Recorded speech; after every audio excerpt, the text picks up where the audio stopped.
Hi ನಮಸ್ಕಾರ ಗೆಳೆಯರೆ. ಇವತ್ತಿನ ಈ ವಿಡಿಯೋದಲ್ಲಿ ಶಿವನ ಕಾಸ್ಮಿಕ್ ನೃತ್ಯ ಅಂದರೆ ತಾಂಡವ ನೃತ್ಯದ ಬಗ್ಗೆ ಈ ವಿಡಿಯೋದಲ್ಲಿ ನೋಡೋಣ ಬನ್ನಿ. ಇನ್ನೂ ಯಾರು ನಮ್ಮ ಚಾನಲನ್ನು ಸಬ್ಸ್ಕ್ರೈಬ್ ಮಾಡಿಲ್ಲವೋ ಸಬ್ಸ್ಕ್ರೈಬ್ ಮಾಡೋದನ್ನು ಮರೆಯದಿರಿ ಹಾಗೂ ಇತರರಿಗೂ ಶೇರ್ ಮಾಡಿ. ಶಿವನ ಅತ್ಯಂತ ಆಕರ್ಷಕ ಕಥೆಗಳಲ್ಲಿ ಒಂದು ಶಿವನ ವಿಶ್ವ ನೃತ್ಯ ಮತ್ತು ಅವನ ನಟರಾಜ ಅವತಾರದ ಜನನ. ಒಂದು ಕಾಲದಲ್ಲಿ ಕುಬ್ಜ ರಾಕ್ಷಸನಾಗಿದ್ದ ಅಪಸ್ಮರನು ಶಿವನಿಗೆ ಸವಾಲು ಹಾಕಿದನು. ನಂತರ ಶಿವನು ನಟರಾಜನ ರೂಪವನ್ನು ಧರಿಸಿ ಹಿಂದೂ ಪುರಾಣಗಳಲ್ಲಿ ಗಮನಾರ್ಹವಾದ ವಿನಾಶದ ನೃತ್ಯವನ್ನು ಪ್ರದರ್ಶಿಸಿದನು. ಶಿವ ದೇವರ ಕಥೆಯ ಪ್ರಕಾರ ಅವನು ತನ್ನ ಸೇಡಿನ ಮತ್ತು ಕ್ರೋಧದ ಬದಿಯನ್ನು ಪ್ರತಿನಿಧಿಸುವ ರುದ್ರನ ಉಗ್ರ ರೂಪವನ್ನು ತೆಗೆದುಕೊಂಡನು. ನಟರಾಜನ ರುದ್ರ ತಾಂಡವದ ಸಮಯದಲ್ಲಿ ಅವನು ಹೆಮ್ಮೆಯ ಅಜ್ಞಾನಿ ರಾಕ್ಷಸನನ್ನು ತನ್ನ ಪಾದದ ಕೆಳಗೆ ಪುಡಿ ಮಾಡಿದನು.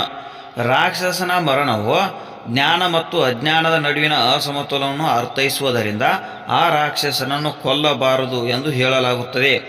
ಆದ್ದರಿಂದ ಶಿವನು ಅಮರ ರಾಕ್ಷಸನನ್ನು ನಿಗ್ರಹಿಸಿ ತನ್ನ ಬಲಪಾದವನ್ನು ತನ್ನ ನಟರಾಜ ರೂಪದಲ್ಲಿ ರಾಕ್ಷಸನ ಮೇಲೆ ಶಾಶ್ವತವಾಗಿ ಈರಿಸಿದನು ಎಂದು ಹೇಳಲಾಗುತ್ತದೆ.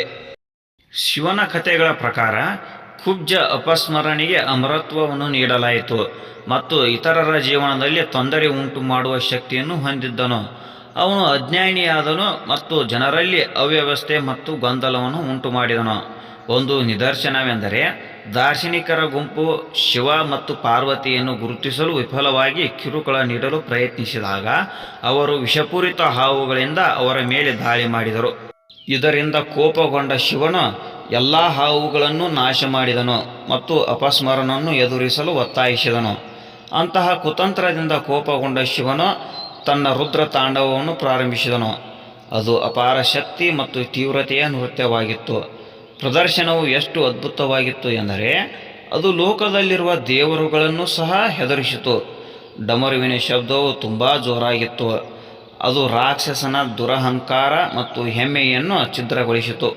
ಅಂತಿಮವಾಗಿ ಶಿವನು ಅಪಸ್ಮರನನ್ನು ತನ್ನ ಪಾದದ ಕೆಳಗೆ ಪುಡಿ ಮಾಡಿದಾಗ ಅವನ ನಟರಾಜ ರೂಪವು ದೈವಿಕ ಜ್ಞಾನದ ಮುಂದೆ ಅಜ್ಞಾನದ ಮರಣದ ಅಂತಿಮ ಸಂಕೇತವಾಯಿತು.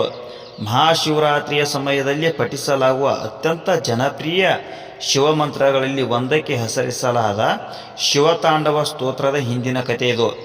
ನಟರಾಜ ಮೂರ್ತಿಯು ಏಕೀಕರಣ ನಿರಾಕರಣೆಯ ಸಾಂಕೇತಿಕ ಚಿತ್ರಣವಾಗಿದ್ದು, ಸೃಷ್ಟಿ, ಸಂರಕ್ಷಣೆ ಮತ್ತು ವಿನಾಶ ಅಸ್ತಿತ್ವದಲ್ಲಿವೆ ಎಂದರ್ಥ.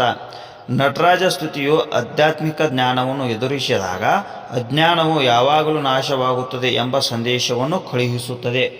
ಈ ವಿಡಿಯೋ ನಿಮಗೆ ಇಷ್ಟವಾಗಿದ್ದರೆ ಲೈಕ್ ಮಾಡಿ ಮತ್ತು ಇತರರಿಗೂ ಶೇರ್ ಮಾಡಿ ಹಾಗೂ ಇಂಥ ಇನ್ನೂ ಉಪಯುಕ್ತ ವಿಡಿಯೋಗಳಿಗಾಗಿ ನಮ್ಮ ಚಾನಲನ್ನು ಸಬ್ಸ್ಕ್ರೈಬ್ ಮಾಡಿ.